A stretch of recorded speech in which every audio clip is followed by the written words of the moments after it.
Raj, directed by Jeethu Joseph. ഞാൻ review തുടങ്ങുന്ന മുന്നേ തന്നെ ഞാൻ ആദ്യം ഒരു കാര്യം പറയാം. ഇതിന്റെ കുറെ ഓഡിയൻസ് റെസ്പോൺസും കാര്യങ്ങളൊക്കെ ഞാൻ വന്ന പാട് കേട്ടിരുന്നു. അപ്പൊ അതില് ഒരു ആവറേജ് പടം, ഒരു വൺ ടൈം വാച്ചബിൾ എന്നൊക്കെയാണ് പറഞ്ഞത്. അത് അവരുടെ അഭിപ്രായമാണ് എന്നുള്ളത് ആദ്യം പറഞ്ഞുകൊണ്ട് തന്നെ പറയാം. അത് കേട്ടിട്ട് നിങ്ങൾ പടം കാണാതിരിക്കണ്ട. എനിക്ക് പേഴ്സണലി ഈ ഒരു സിനിമ ഒരു അടിപൊളി പടമായിട്ട് എനിക്ക് നല്ല രീതിയിൽ ഇഷ്ടപ്പെട്ടു. പക്ഷേ സിനിമ ഒരു ജിത്തു ജോസഫ് മൂവിയിലെ ജിത്തു ജോസഫ് എടുക്കണ ഒരു മൂവിയിൽ പെർഫെക്റ്റ് മൂവിയിലെ ഒരു മിസ്റ്റേക്ക് പോലും ഇല്ലാത്ത നമുക്ക് അതായത് എല്ലാ ടൈപ്പ് ഓഫ് ഓഡിയൻസിനും തൃപ്തിപ്പെടുത്താൻ പറ്റണേ, അതായത് ഇപ്പൊ ദൃശ്യം പോലെ അല്ലെങ്കിൽ മെമ്മറീസ് പോലെ അങ്ങനത്തെ മൂവീസ് നിങ്ങൾ പ്രതീക്ഷിക്കരുത്. കാരണം ഞാനത് പറയാനുള്ളതിന്റെ കാരണം നമുക്ക് പൊതുവെ അങ്ങനത്തെ ഒരു പ്രശ്നമുള്ള ആൾക്കാരാണ് നമ്മൾ. അതായത് ഇപ്പോ ഒരു ഡയറക്ടർ ഒരു നല്ലൊരു കിട്ടിയില്ല പടം പിന്നെ ഇപ്പൊ ലോകേഷ് വിക്രം എടുത്ത ടൈമില് അതിനുശേഷം ലോകേഷ് എടുത്ത് എല്ലാവരും വിക്രം പോലത്തെ സിനിമയാണ് പ്രതീക്ഷിക്കുന്നത്. അതാണ് ലിയോ സിനിമയിലൊക്കെ പിന്നെ ബാധിച്ചു. പിന്നെ അതേപോലെ തന്നെ പ്രശാന്ത് നീല് KGF എടുത്തു. അത് കഴിഞ്ഞപ്പോൾ പിന്നെ മറ്റേ സെലാർ വരുന്ന ടൈമിൽ KGF തന്നെ ആവും. KGF പോലത്തെ പടം എക്സ്പെക്ട് ചെയ്ത് സിനിമക്ക് വലിയൊരു കുഴപ്പമുണ്ടായിട്ടും തന്നെ, പക്ഷെ ആ പടത്തിനും നെഗറ്റീവ് റെസ്പോൺസ് കുറെ വന്നു. അപ്പൊ അങ്ങനത്തെ ഒരു ദൃശ്യം പോലത്തെ മെമ്മറീസ് പോലത്തെ ഒരു മൂവി പ്രതീക്ഷിച്ചിട്ട് നിങ്ങൾ ഈ സിനിമക്ക് പോരുത് എന്നുള്ളതാണ് ആദ്യം പറയാനുള്ളത്. അപ്പൊ ഈ സിനിമ എന്ന് വെച്ചിട്ടുണ്ടെങ്കിൽ ത്രൂ ഔട്ട് കിട്ടുന്ന പടമാണ്. അത് ജിത്തു ജോസഫ് എടുത്തതുകൊണ്ട് മാത്രം കിട്ടുമായി എന്നുള്ളതിന് എനിക്ക് തോന്നുന്നത്. പിന്നെ അതേപോലെ തന്നെ സിനിമയിൽ നല്ല രീതിയിലുള്ള കിട്ടുന്ന ഷോർട്സ് ഈ സിനിമയിലുണ്ട്.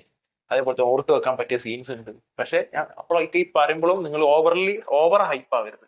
അതാണ് എനിക്ക് പറയാനുള്ളത്. ഓവർ ഹൈപ്ഡ് അല്ലാതെ നിങ്ങൾ ഈ ഒരു മൂവി കാണാൻ പോകുന്നുണ്ടെങ്കിൽ നിങ്ങൾക്ക് ഈ മൂവി ഇഷ്ടപ്പെടും എന്നുള്ളതിന് എനിക്ക് തോന്നുന്നത്. അൺഎക്സ്പെക്ടഡ് ആയിട്ടുള്ള ട്വിസ്റ്റ്സ് ഉണ്ട്. ട്വിസ്റ്റ് ഉണ്ടെന്ന് പറയുമ്പോൾ അതിൽ ഒരു ഒന്ന് രണ്ട് ട്വിസ്റ്റ് പ്രഡിക്റ്റബിൾ ചെയ്യും. അതങ്ങനെ വരൂ, അതങ്ങനെ സംഭവിക്കൂ എന്ന് പറഞ്ഞ രീതിയിലുള്ള ട്വിസ്റ്റാണ് ഒന്ന് രണ്ടെണ്ണം. പക്ഷെ ഈ ഒരു സിനിമയിൽ ബാക്കി വന്നിട്ട് ട്വിസ്റ്റ്, അതിൽ ഒന്ന് രണ്ട് ട്വിസ്റ്റ് നിങ്ങൾക്ക് മിക്കവാറും പ്രഡിക്റ്റബിൾ ആവും.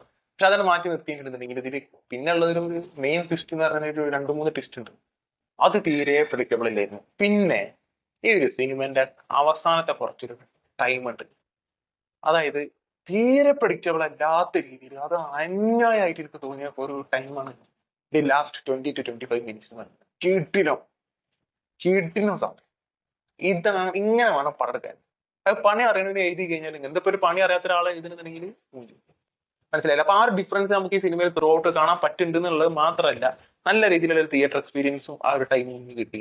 അതിനു മുന്നും ഞാൻ പറഞ്ഞല്ലോ തിയേറ്റർ എക്സ്പീരിയൻസ് ഉള്ള ഒരു മൂവി ആയിട്ട് തന്നെ തോന്നി. പക്ഷെ ലാസ്റ്റ് 20 to 25 മിനിറ്റ്സ് എന്ന് പറഞ്ഞത് കിട്ടിയോ സാധനം. അത് നിങ്ങൾ അതാ ഞാൻ പറഞ്ഞത് തിയേറ്ററിൽ മസ്റ്റ് വാച്ച് ആയിട്ടുള്ള ഒരു മൂവിയാണ് മിറാജ് എന്ന് പറയുന്നത്. എനിക്ക് പേഴ്സണലി അങ്ങനെയാണ് തോന്നിയത്. പിന്നെ ഒരു കാര്യം പറയാനുള്ളത്, ലോജിക്ക് നോക്കുന്ന ടൈമിൽ ചില പ്രശ്നങ്ങൾ അവിടെ മുടിയും തോന്നി. അതേപോലെ തന്നെ വെടി വെക്കണ സീൻ, ക്യൂട്ടിന് ആക്ഷൻ സീൻ ഉണ്ട്. പക്ഷെ ഹാൻഡ് ടു ഹാൻഡ് കോമ്പാക്ട് ക്യൂട്ടിലാണ്.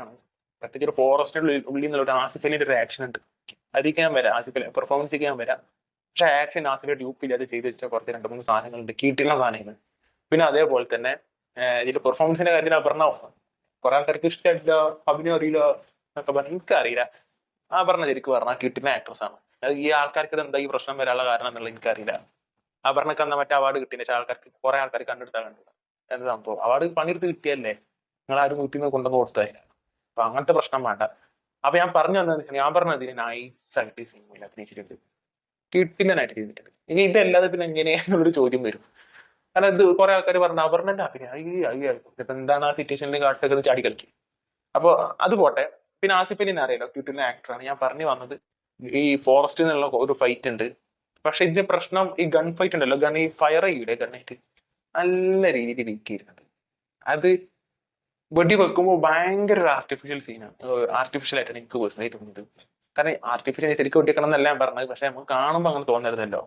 നമുക്ക് അതൊരു നാടകമാണ്, ഇതൊരു സിനിമയാണ് കാണുന്നത് എന്നുള്ള സിനിമ കണ്ടോണ്ടിരിക്കുമ്പോൾ തോന്നരുത്. പ്രത്യേകിച്ച് ഒരു ആക്ഷനോ അല്ലെങ്കിൽ ഗൺ ഫൈറ്റോ വരുന്ന ടൈമിൽ. ആ ഒരു ഗൺ ഫൈറ്റ് വരുന്ന ടൈമിൽ പാറ്റ ഷോക്കായിരുന്നു. പക്ഷെ ഹാൻഡ് ടു ഹാൻഡ് കോമ്പാക്ട് ക്യൂട്ടിലനായിരുന്നു. അങ്ങനെ നിൽക്കുന്ന ഒരു പടം ഞാൻ പറഞ്ഞ പോലെ ആസിഫ് അലി കിട്ടിലൻ പെർഫോമൻസ് ചെയ്യും. ആസിഫ് അലി മാത്രമല്ല, അപർണ കിട്ടിലൻ പെർഫോമൻസ് ആണ്. അവരുടെ അപർണന്റെ ഫ്രണ്ട് ആയിട്ട് ഒരു ക്യാരക്ടർ ഉണ്ട്, ഒരു പെണ്ണുണ്ട്. മറിക്കാനുള്ളതില്ല, പക്ഷെ നല്ല രീതിയിൽ പെർഫോം ചെയ്തിട്ടുണ്ട്. അങ്ങനെ വന്നു പോയ എല്ലാ ക്യാരക്ടേഴ്സും, പൊതുവെ ജിത്തു ജോസഫിന്റെ മൂവീസ് എന്ന് പറഞ്ഞാൽ അത്യാവശ്യം ക്യാരക്ടേഴ്സ് ഉള്ള ഒരു മൂവിയും. പക്ഷെ ജിത്തു ജോസഫ് പണി ഇറങ്ങുന്ന ഡയറക്ടർ ആയതുകൊണ്ട് ഇവർക്കൊക്കെ അഭിനയിക്കാൻ ഒരു സ്പേസ് ഉണ്ടാവും. ആ സ്പേസിലേക്ക് കറക്റ്റ് ആയിട്ട് കാസ്റ്റും ചെയ്യും ജിത്തു ജോസഫ്. അതേ ക്വാളിറ്റി ഇവിടെ ഉണ്ട്. പക്ഷെ ഞാൻ പറഞ്ഞ ദൃശ്യം പോലെ മെമ്മറീസ് പോലെ എക്സ്പെക്ട് ചെയ്യുകയാണെന്നുണ്ടെങ്കിൽ ഇതിലൊക്കെ പ്രശ്നം വരുള്ളൂ. അല്ലാതെ നിങ്ങൾ ഒരു നല്ലൊരു പടം എന്നുള്ള രീതിയിൽ പോയി കാണുകയാണെന്നുണ്ടെങ്കിൽ ട്രസ്റ്റ് മീ ഒരു കുഴപ്പവും വരില്ല. വൺ ടൈം വാച്ചബിൾ എന്നുള്ളതല്ല, പടം കിട്ടില്ല പടമായിട്ട് നിങ്ങൾക്ക് ഫീൽ ചെയ്യും എന്നുള്ളതാണ് എനിക്ക് തോന്നുന്നത്. ഞാൻ അത് നിങ്ങൾക്ക് തോന്നിയിട്ടില്ല എന്നുണ്ടെന്നുണ്ടെങ്കിൽ ഇന്നതെല്ലാം വരണ്ട. അത് ഓരോ അഭിപ്രായം ഉണ്ടാവും. പക്ഷെ ഞാൻ എന്റെ അഭിപ്രായം പറയുന്നുണ്ടെങ്കിൽ പേഴ്സണലി ഈ സിനിമ നല്ല രീതിയിൽ ഇഷ്ടമായി. പിന്നെ അവസാനത്തെ ഞാൻ പിന്നെ അവസാനത്തെ 22-25 മിനിറ്റ്സിന് ഇടയിൽ ഒരു ഫൈനൽ ട്വിസ്റ്റ് എന്ന് പറഞ്ഞിട്ട് ഈ സിനിമയിൽ ഫൈനൽ ട്വിസ്റ്റ് ആണെന്ന് പറയണില്ല. പക്ഷെ സിനിമന്റെ ആ ഫൈനൽ ട്വിസ്റ്റ് കേട്ടില്ല സാധനമാണ്. എന്താണെന്ന് ഞാൻ പറഞ്ഞില്ല. കാരണം ഇനി ഇത് കൂടുതൽ ഞാൻ ഇതിന് ആഴത്തിയിൽ പോയിട്ട് ഇങ്ങനെ മുങ്ങി തപ്പി സാധനങ്ങൾ പറഞ്ഞ ടൈമിൽ പിന്നെ അത് പ്രശ്നമാവും. കാരണം ഇതിന്റെ ക്യാരക്ടേഴ്സ് എന്താണെന്നുള്ളത് എനിക്ക് പറയാൻ പറ്റൂല.